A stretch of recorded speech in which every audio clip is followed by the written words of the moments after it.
हर district में भाजपा को और इसको जितपा को आईना दिखाने का काम किया है। कहीं कोई जीता है वो इनकी वजह से नहीं, वो अपने भाईचारे की वजह से, अपनी काबिलियत की वजह से चुनाव जीत कर किया है। हरियाणा की राजनीति का रोड मैप अगर कोई तय करेगा कि जिला परिषद के चुनाव करेंगे। अब तो लड़ाई हमारी और कांग्रेस की रहेगी। मैं पूरे प्रदेश के लोगों को इस बात के लिए आज बधाई देता हूं कि इस जिला परिषद के चुनाव में लोगों ने जहां जहां भाजपा के उम्मीदवार थे, तकरीबन हर डिस्ट्रिक्ट में भाजपा को और इसको जितपा को आईना दिखाने का काम किया है। तकरीबन इनके उम्मीदवार जो है चुनाव हारे हैं। कहीं कोई जीता है वो इनकी वजह से नहीं, वो अपने भाईचारे की वजह से, अपनी काबिलियत की वजह से चुनाव जीत कर किया है। क्योंकि ये तो सिंबल छोड़ करके भाग गए थे, लेकिन फिर भी कई जगह सिंबल पे लड़े, वहां लोगों ने इनको आईना दिखाने का काम किया है। भारतीय जनता पार्टी को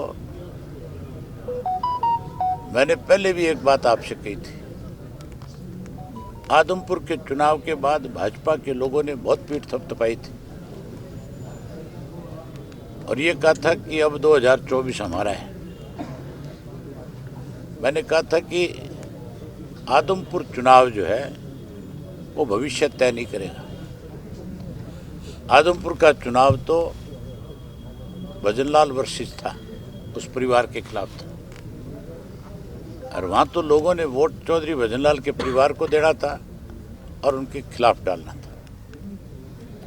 उस चुनाव का कोई प्रभाव हरियाणा की राजनीति पर नहीं। हरियाणा की राजनीति का रोड मैप अगर कोई तय करेगा कि जिला परिषद के चुनाव करेंगे, और इस जिला परिषद ने यह तय कर दिया कि अगली सरकार भाजपा और जसपा की नहीं तो सत्ता से बाहर हो जाएगी। अब तो लड़ाई हमारी और कांग्रेस की रहेगी। कांग्रेस में फूट है। अब लोग आने वाले समय में इंडियन नेशनल लोकदल पार्टी के साथ बड़ी संख्या में जुड़ेंगे और 2024 का भविष्य लोग इंडियन नेशनल लोकदल पार्टी में देख रहे हैं। इसी का नतीजा है कि सरसा जिला की 24 सीटें जो थी उनमें मैक्सिमम सीटें हमें जिता करके दी है। आने वाले समय में सरसा की पांचों सीट जो है इंडियन नेशनल लोकदल पार्टी जीतेगी। लोकसभा के चुनाव में भी सरसा से लोकसभा का प्रत्याशी जो होगा वो हमारी पार्टी का जीत करके आएगा। इस बात की मोहर लोगों ने अभी लगाई है।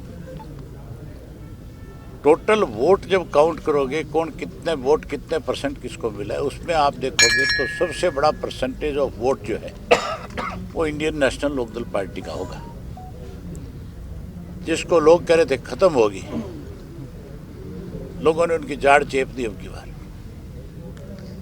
चिपकी कौन चिपकी जाड़ गई है? और भविष्य में आप देखना इनके साथ लोग किस तरह का बर्ताव इस प्रदेश में करेंगे। मैं एक बार प्रदेश की जनता को इस बात के लिए आपके माध्यम से बधाई देता हूं कि आपके फैसले बहुत अच्छे थे। आपने समय रहते सरकार को आईना दिखाया, आप जीते, आपको इसके लिए बहुत बहुत बधाई है।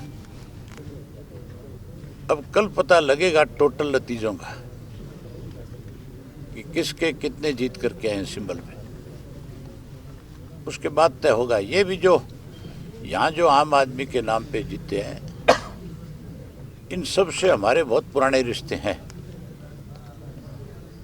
अब हर कार्यकर्ता का मन करता है चुनाव लड़ने को, लेकिन सिंबल सबको नहीं दिया जा सकता, सिंबल किसी एक को ही दे सकते हैं। ये जो साथी जीत के आए हैं, मैं कह रहा हूँ जिस दिन चेयरमैन का चुनाव होगा उस दिन आप देखना मैक्सिमम लोग हमारे साथ खड़े नजर आएंगे। आप मेरा सबसे संपर्क है।